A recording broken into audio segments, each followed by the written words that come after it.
នេះគឺជាដំណើររឿងដ៏ពិរោះមួយអ្នកស្រុកសាស៊ីងនៅរដូវរំហាយទី1កូនស្រីចាប់កំណើតគេតែងតែកប់ស្រះមួយឧទិននៅក្រោមដើមផ្កាទេពីរੂដែលនៅក្នុងផ្ទះចាំដល់ថ្ងៃដែលកូនស្រីរៀបការជីកយកស្រាចេញមកយកទៅផាក់ក្នុងផ្ទះខាងប្តីស្រានេះហៅថាស្រានេះហំមកបងប្អូនការងារសិនទៅនាំគ្នាទៅជាមួយខ្ញុំតាមបងស្រីខ្ញុំត្រឡប់មកវិញគេបាយចំណងក្មេងម្នាក់តាមប្រុសបើរឿងនេះផ្សព្វផ្សាយចេញទៅក្រៅឲ្យគ្រួសារសៀងយើងយកមុខទៅទុកឯណាទៅយក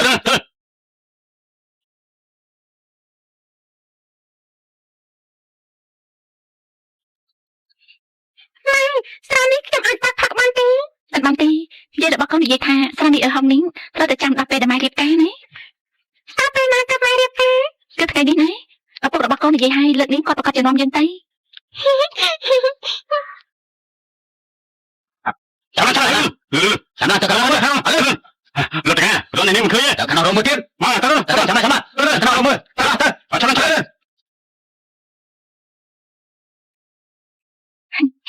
អបស្រានេះហំរបស់ម៉ែទៅចា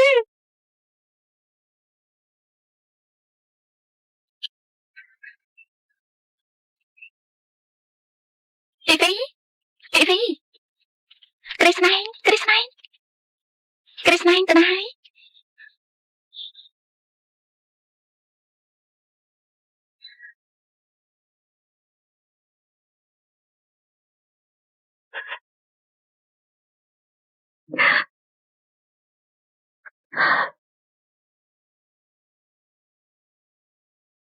ជនបោកប្រាស់បងជាជនបោកប្រាស់កាលតែបងម្ដាយគិតថាចង់រៀបការជាមួយអូនទេម្ដាយគិតទៅតែសោះអូនងងណា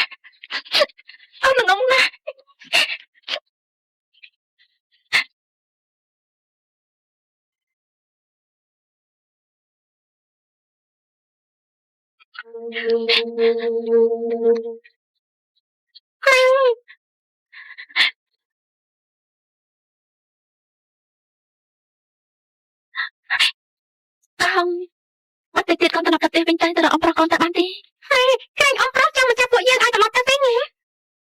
ស្ដាប់ប្តីម៉ែទៅបានទេត្រូវហើយនៅមានទៀតត្រូវតែចាំស្ដីម៉ែនៅថ្ងៃនេះបើថ្ងៃក្រោយបានជួបប្រុសដែលខ្លួនស្រឡាញ់ត្រូវតែឲ្យគេយកក្តីស្នេហ៍8នាក់រៀបការពេញច្បាប់សែងកូនចូលផ្ទះម្ដាយក្មេងម៉ែខ្ញុំ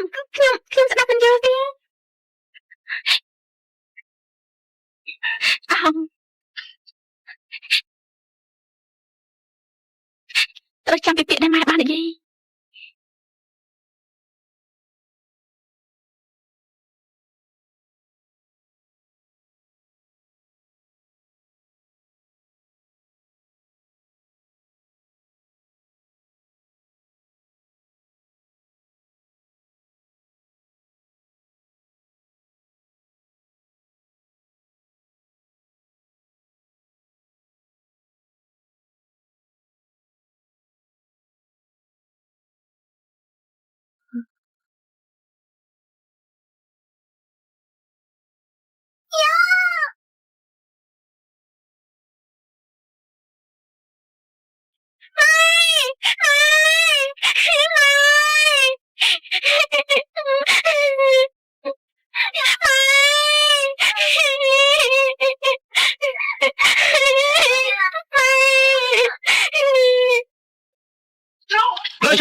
ចាប់លុបចាំ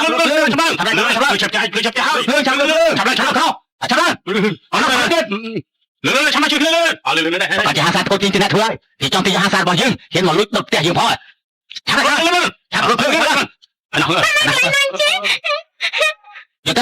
យកទៅមកហើយហើយនៅកន្លែងធ្វើខ្ញុំចង់រកស្រានេះអស់ដែរម៉ែហើយស្លាប់អស់នេះសិនណាស្រានេះអស់របស់ឯងអត់នៅកន្លែងនេះទេនៅតាមការទេពីរូឆាប់ទៅជាមួយកាញ់យកស្រានេះ